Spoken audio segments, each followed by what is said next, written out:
I know you have mentioned it before about the conditioning with Joe and about how that's a big part of what he brings to the table, and probably more to the degree than you had in the past.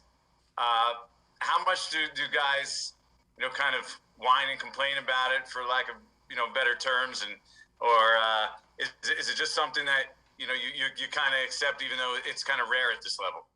Yeah, I mean, I think that's on the older guys on the team to get everybody to embrace it and kind of buy into it. It's something that I know not many teams do around the league, but it's something that a lot of the guys here have bought into, and we see the benefits from it. I mean, we would get in the fourth quarter and, see the other team gasping for air, and we were doing fine. So whenever you see the outcome like that, then it's reassuring that everything is working. So just buying into it is the main thing. Hey, Shep, we know that 2 years ago you made a pretty big sacrifice moving outside to let Golden Tate go into the slot. When I look at this receiving core, it seems like the slot is yours again. What is it you like best about the slot? Why do you fit there? And is that kind of your expectation to be back there where you had your best years? Yeah, I think I'll be bouncing around a lot of different positions, kind of like I did at the end of the season last year. But I love the slot. It's where I'm super comfortable. I just like the space that you have.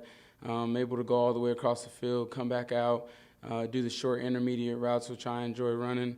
But I also like to go outside as well. There's some things that I love to do outside as well. So I'm looking forward to just bouncing around and being wherever the coaches see me fitting best. How should Kenny Golladay and Kyle Rudolph help guys like you and Darius get more, get different kind of coverage or get more? Just drawing more attention. I mean, more guys that we have that can make plays and make big things happen. The defense is going to have to pay attention to them. So it frees guys up, and hopefully we can do the same for them and, draw some attention and free those guys up. But playmakers are what we need, and that's what I think we've addressed over the offseason. Tom Rock. Shep, last year was a completely new start, new coach, a lot of new players on the team, a new system, a new culture, new vibes to everything. Does this year feel like on day one that it's new, or does it feel like a carryover from that year? Yeah, it's new in the aspect that you have new guys on the team and kind of unfamiliar faces, but we were able over OTAs to kind of build a relationship with those new guys. But as far as the system, yeah, it's pretty much the same thing, just some new stuff implemented.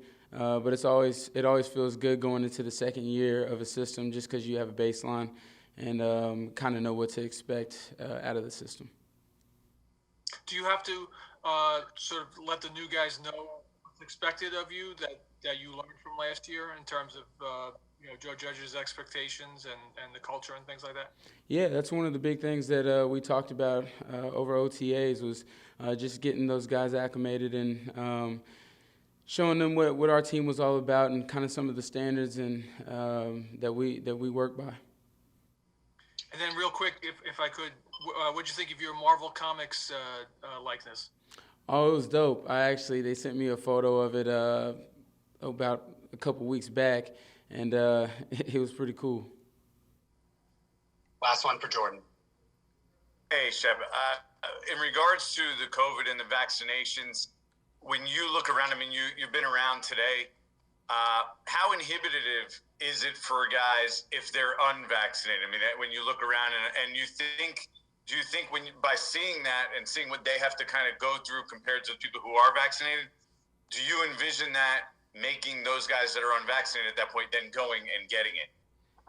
No, I mean, everybody is able to make the decision for themselves, and I think if guys are stuck on not getting it, then they're not going to get it and have to go through all the protocols. Me personally, that's all I can speak for is myself.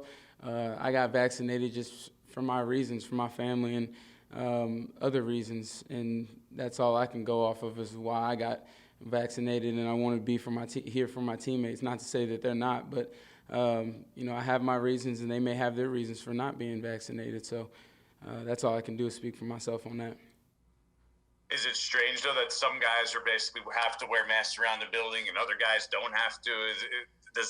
And you kind of notice right away. It's like a sign saying I'm unvaccinated. You know. I think the only weird part for me is I see people with masks and I'm like, oh, I forgot my mask. Kind of going back to last year, and I'm like, oh, I'm vaccinated. I don't have to wear it. So that's the only weird part for me. But yeah, it's not too weird. I mean, we've had a year of everybody wearing masks. It's kind of become normal in some way.